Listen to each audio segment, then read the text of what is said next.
Please give a warm welcome to executive producer, actor, Josh Brolin.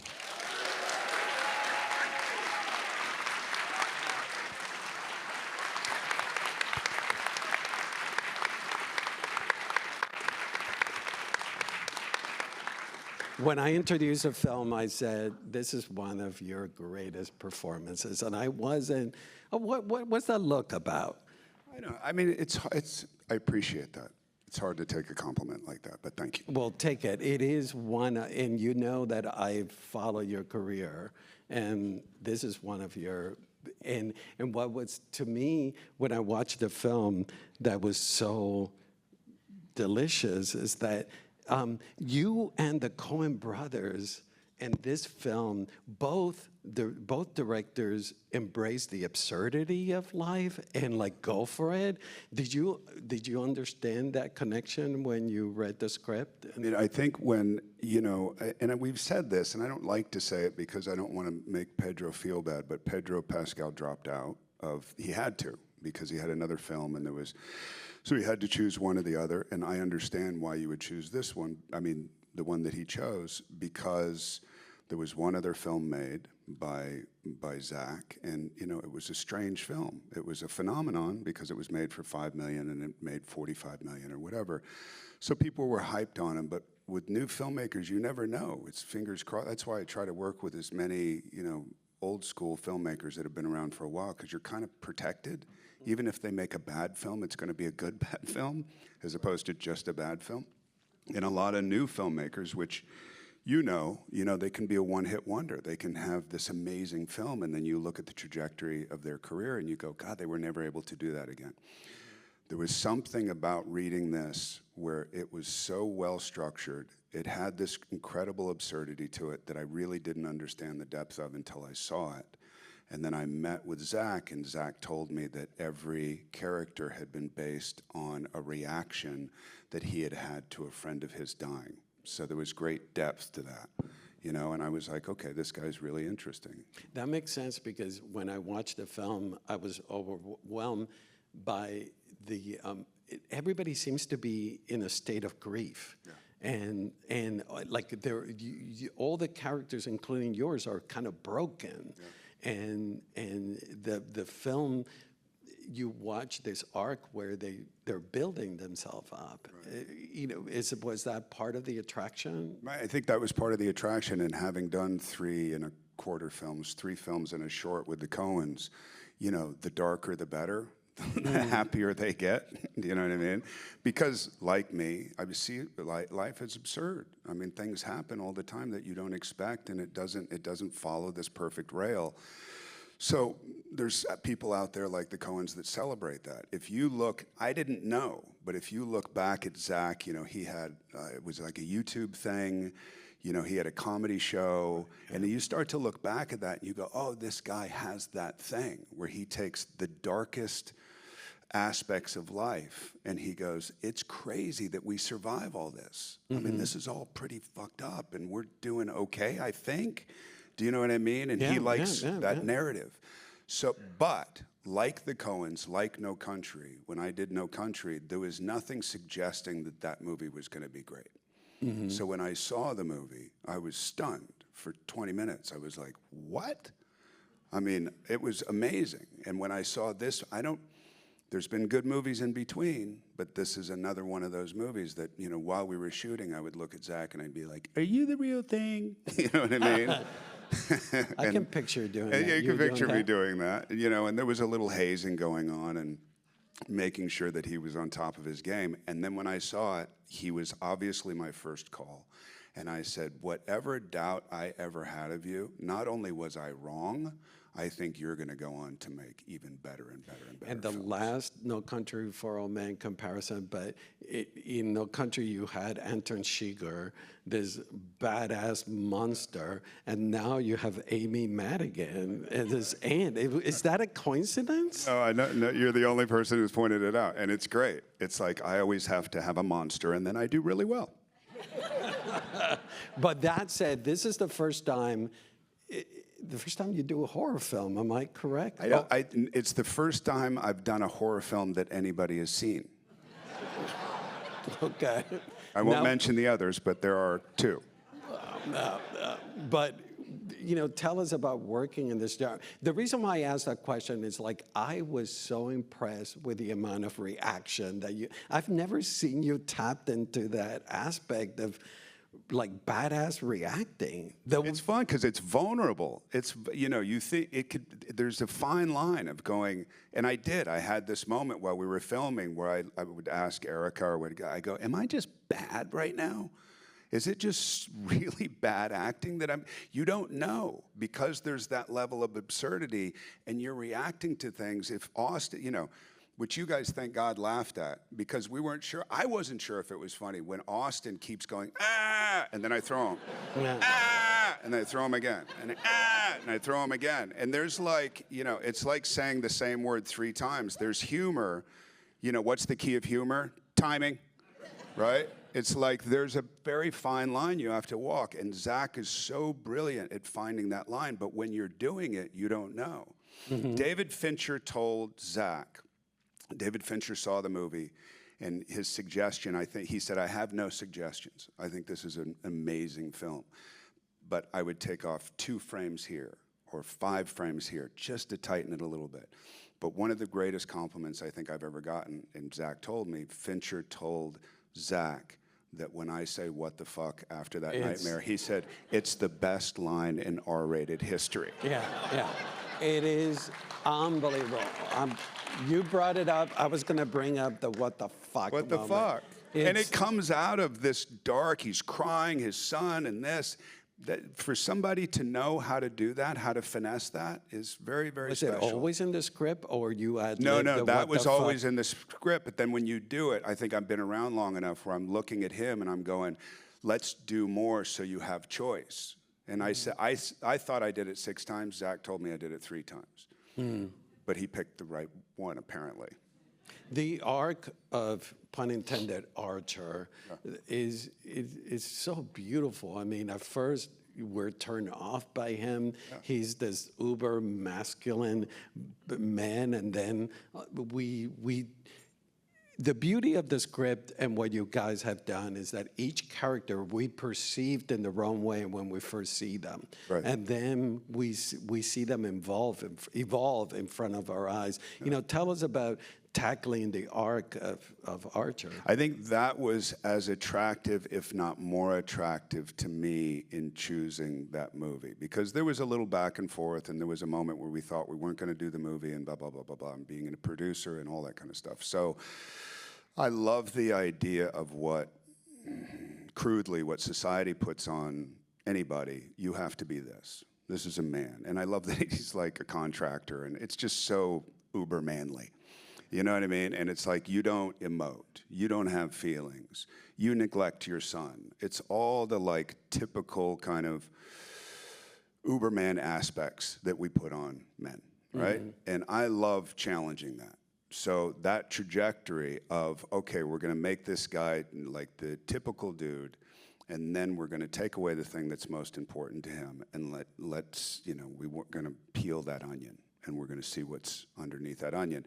Talking about it before this, I haven't been able to say, when you guys have seen it now, when he finally gets his kid back and you see him, he's stripped. Yeah. And I love that. It's a challenge for me because I don't know if I can do that. I don't like doing the first part of it. I don't like being a dick.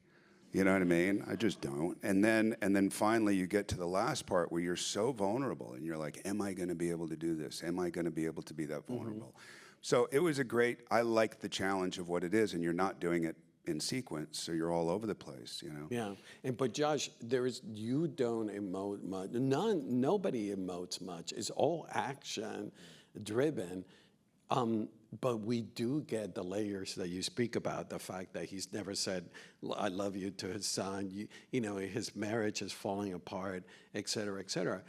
All of that is happening without you telling us much. It's shown to us. It was that. It was talked about. I mean, it was talked about and it was planned, but then you have moments that are uneasy when you're working on them that again, I've been around long enough to know when I'm my least comfortable that's kind of where the magical moments can happen. Do you know what I mean? And I go, I don't know what I'm doing here. And Zach was smart enough to go, that's okay. Wow. Let's just shoot it. You know, and I go, you don't know, I knew it. You don't know what you're doing. You don't have vision, you know? And he goes, you're right, I don't. Let's shoot one more.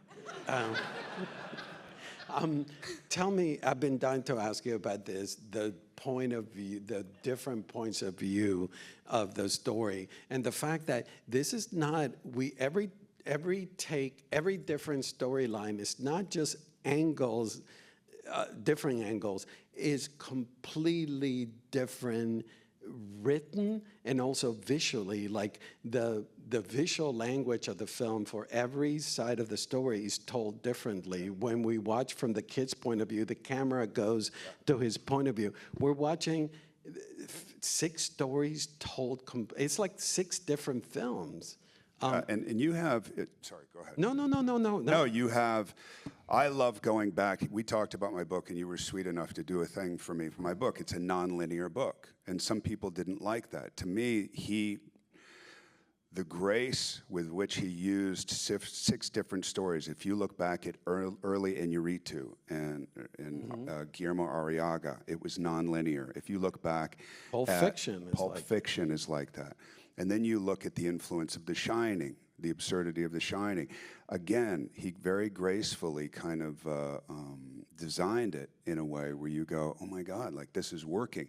I remember asking him, and this was probably out of maybe laziness or just pure fear, of like when they do different perspectives, different stories, and repeating certain things, I go, do I have to do that again?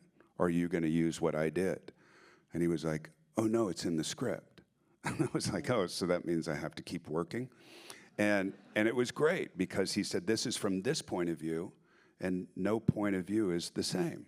It's everybody's various points of view. Mm-hmm. So I thought that was a really smart move. You know, say I'd be doing something in the auditorium, and then a month later we'd have to do it again in the auditorium. You know, I know Inarritu, I know Arriaga, and what I'm about to tell you, I respect them immensely, but this is richer than what they've done because the form, the way Zach has designed this, emphasizes the divisiveness of the characters, which those other filmmakers, that was not their point. The form and the content go together with Zach was done. As you know, all of these characters in this town are divided. And the way he's decided to tell the story is to show us visually how divided they are, but then the narrative starts dominoed up against each other, which is what happens with all the characters. We have to work together in order to thrive. It's great because Roger emailed me, or did you text me? And he was super excited when he saw this movie, which I love. I'm seeing now again, and I really appreciate it. It's a knockout. It's so fun. And I was in New York, and I did a Criterion thing, and I'd never done Criterion, which is an interview like this. Even though the minute I started to talk about myself, he goes, this one's about the movies. And I'd be like, oh, sorry. And then he'd push me away from me, you know, because I had been in rote, like me.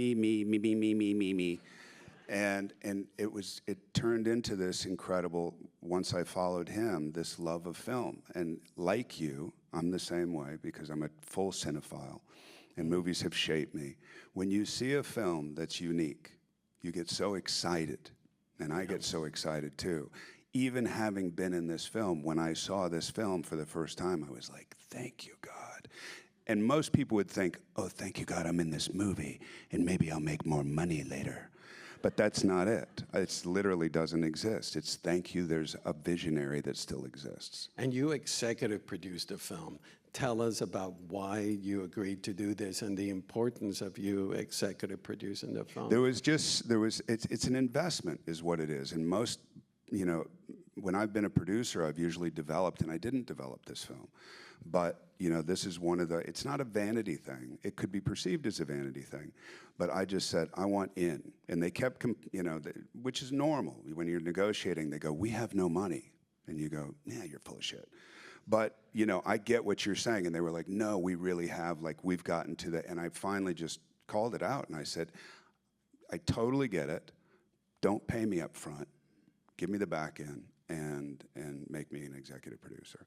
And they were very happy to do that. They were, you know, having done this for 41 years, I didn't just treat it blindly. I was involved. I got very close with Zach. I got very close with Mary. So, yeah, I don't know. I'm very proud to be a part of this in a way that I am. It's an incredible film. Did he explain to you, while you were making the film, the themes, the ideas that he wants to tackle? Because when I watch the film, there's all these ideas about the current state of the U.S. and the divisiveness and even the machine gun, the subliminal stuff. There's so much ideas that flutter through. No, but I think, like, you know, if you see the way that this has been marketed, it's like an old school marketing. They haven't given up a lot. They didn't tell the whole story. When you saw a trailer, it was usually just a little and that's all Zach. And Warner Brothers marketed it, but I think Zach chose just give them the least amount of information possible, and then it kind of took on its own life. It really didn't matter what kind of publicity that the actors did. It's helpful a little bit, but I think what Zach did and how he presented this movie, and he did the same thing with us. That's why, I mean, look, it's weird to talk about, and it's the same thing with the Coens, even who keep, you know, paralleling the two, but he didn't tell me anything. I mean, nothing. So you feel lost, and there were times, and he knows this, and we've talked about it, there's times where I was questioning him during the thing, and he was like, trust me. And I was like, that is the biggest red flag when a director tells you to trust him. That could very easily mean you don't know what you're doing, you know? And that's just fear. But credit to him, he kept on this thing that he knew. I don't think he knew this, that people were going to react. I mean, you guys were very reactive. The premiere, other than Avengers Endgame, which was 10 years in the making, and a lot of big movie stars, that was a reaction that I've never seen. That was like crazy. This, I've never seen a film other than Avengers Endgame that had the reaction during the premiere. Any movie I've done. Mm-hmm. I mean, that's amazing. And it's that kind of Quentin Tarantino-esque, you know, they're under their seats, but they're laughing hysterically. It's like inciting psychosis, you know? Yeah. It's special. Which it begs to bring up the fact that you heard the laughter. And this is like people are coming and going like, oh, we're seeing a horror film. Are we going to be petrified? And then all of a sudden people end up laughing hysterical. Did you guys understand when you were making the film? The fact that the fine line between comedy and horror. I think that he comes from comedy. I think I appreciate comedy. I think it's something that I've refined through time, where how do you take a dark thing and how do you humanize it? And, you know, you leave, my reaction to, you know, critics and audiences that I've seen is they want to see this film again. Do you know what I mean? They have a good experience, as opposed to, oh my God, let's get home as quickly as we can to make sure our children are okay.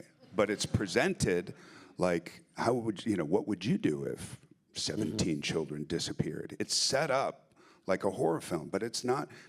There's horror, there's thriller, there's comedy, absurdist comedy.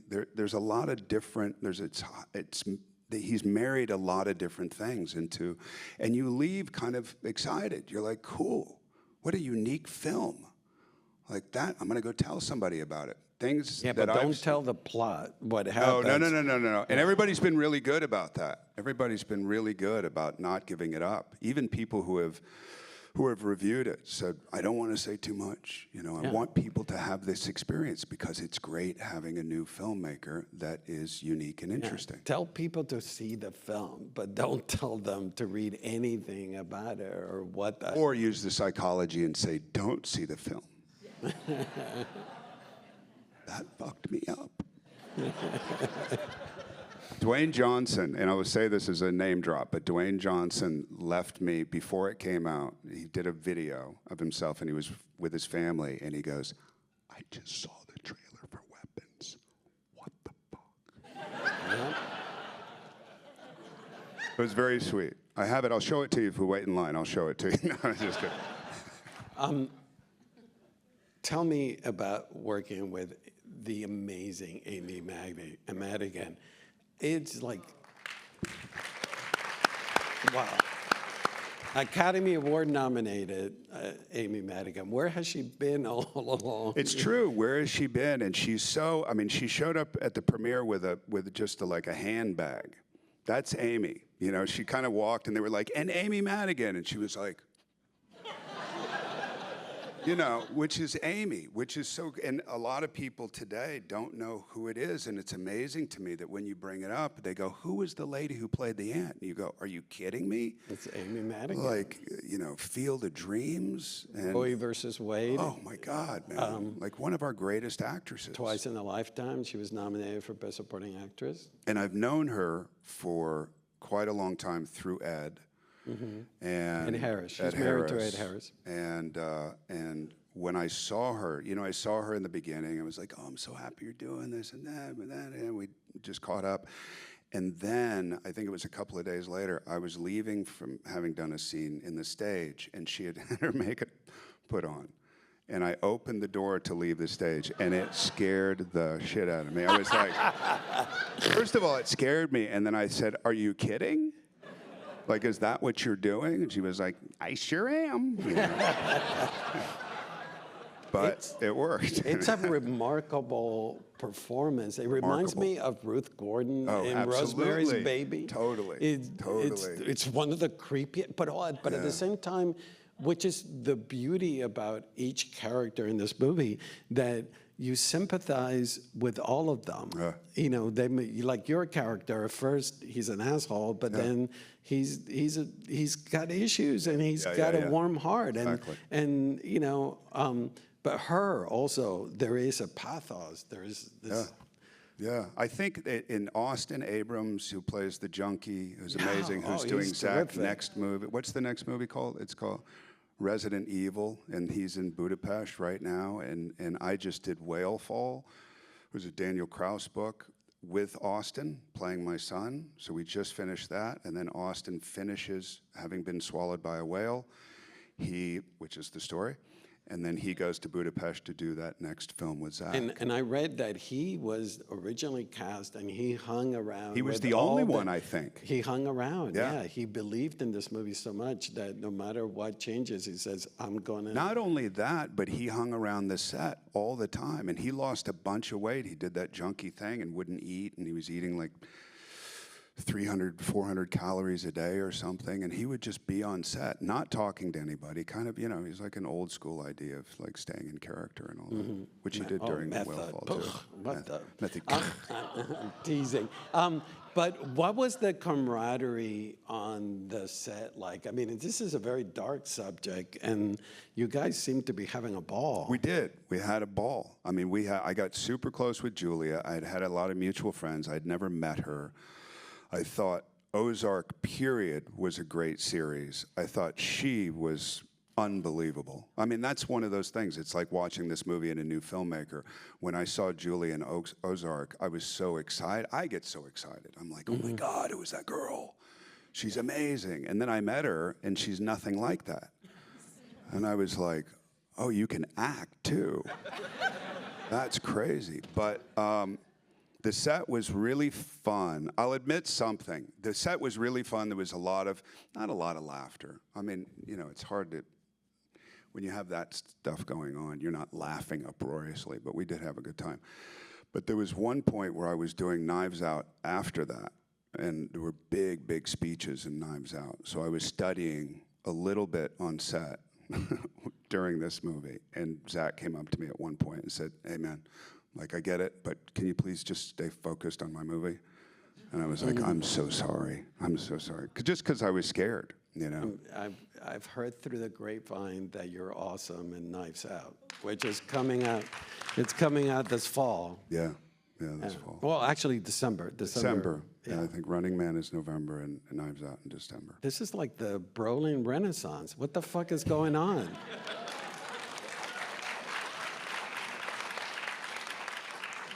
57, man. It's time to wake up. You're a baby. You're a baby. I'm a When you baby. get to be my age. I know, you always say that. Yeah. Yeah. I'm older than you are. You have children. I do. How did that feed into playing Archer? A lot. I mean, I didn't want to do it, first of all. I think I've stayed away from this genre. And I've said it a few times, like my imagination is super acute, you know, so I don't do well with, you know, I'm always thinking about what can happen with my kids. We just walked on the beach in Ledbetter, and there was a dog that came up to us, and I just see it all happening. So I try to not be too paranoid, but I try to be protective. And then something like this is like your worst nightmare come true. And I go, I don't want to do that. I don't want to spend 2.5 months in that state. But this is undeniably good. I talked to my agent, who I love, Joel Lubin, and I just said, I want to mix it up. You know, let's look for new people. Let's look for new stories. I want to mix it up. And then when Knives Out came, not to talk about Knives Out, but when Knives Out came, my wife had said, do you remember a year ago you said, I'd like to play a priest. You know, I'd like to do like a televangelist or something. And she goes, and look. And I was like, no, I don't remember that, but I'm glad that it's happening. I've known you for a while. You know that you love taking on creative challenges, and that's how you choose things. Did you see this as a creative challenge? In a big way. And, you know, tell me why. It's just, it comes across, I think the hardest thing to play is normal. Do you know what I mean? This is a normal guy. I would never this know. Is an every year. We wouldn't. I'm You're not, right. I'm You're not right. normal. Neither am I. But maybe that's why. The thought of like, what's quirky? You know, what's, you know, Woody Allen. I did two Woody Allen films. The second one that I did, I read it and I was like, this is good, but you know, it feels flat to me. You know, and then I started thinking and thinking and thinking, and I sent him a 3-page email of why I thought the character should have a Serbian accent and be in a wheelchair. Mm. And he wrote me an email back, and I have it at home. It just says no. But I understand what my fear was. Like, if you can't be Quasimodo, like then you just feel raw. You feel vulnerable, and that's, to me, is very raw. There's nothing quirky about him. He's just human. He's just nakedly human, and you cover it up and cover it up and cover it up and compensate and compensate and compensate. And then you start getting those layers peeled off. That's very difficult. It's very difficult to do on stage. It's easier because you're a little further away, but when you have a camera right here, correct, knowing that, you know, and the crew is like, you know, and they've been working 16 hours, you're like, look, man, like, you know, you have to stay in this place. And it's not particularly the most fun place because you do, it's like you and I talked about, you shave your head once a year. You know, I had a big beard and long hair, and I did Whale Fall, and I was like, I know I'm not working for the rest of the year, and just shave it all. Shave the head, shave you the look face. hot. Thank you. It's not what I was going for, but thank you. But I looked in the mirror, and I was like, oh my God. Like, I felt like a different human being, and it feels very vulnerable, but I like it. I like it. And what is your response to the crazy response of the critics and the audience to this film? It's the #1 film this week at the box office. It's the #1, you know, I get these emails as a producer, I get these emails, and it's the #1 film in the world, which is super cool. And the word of mouth is over the top. Is over the top, and you know, there's movies that have come out recently, like Sinners and all that, and which, you know, deserve the hype, and you go and see it, and then a movie starts to generate its own personality, and this has kind of done that from the beginning. So is it not, you know, when you try not to look at that stuff, and I'll tell you two things. You know, 100% in Rotten Tomatoes up until, I think, a few days ago. There were some wankers that disliked Well, there's always going to be somebody. Yeah. There's always going to be somebody that says, you know, it's 100%. You know, they go, well, I thought it sucked. Yeah, yeah. And you go, really? You know, did you really think it was that bad? Kind of thing. But it's, you know, it has to, it's equilibrium. We need to get a little stick and No, totally. get their hair and then like snap.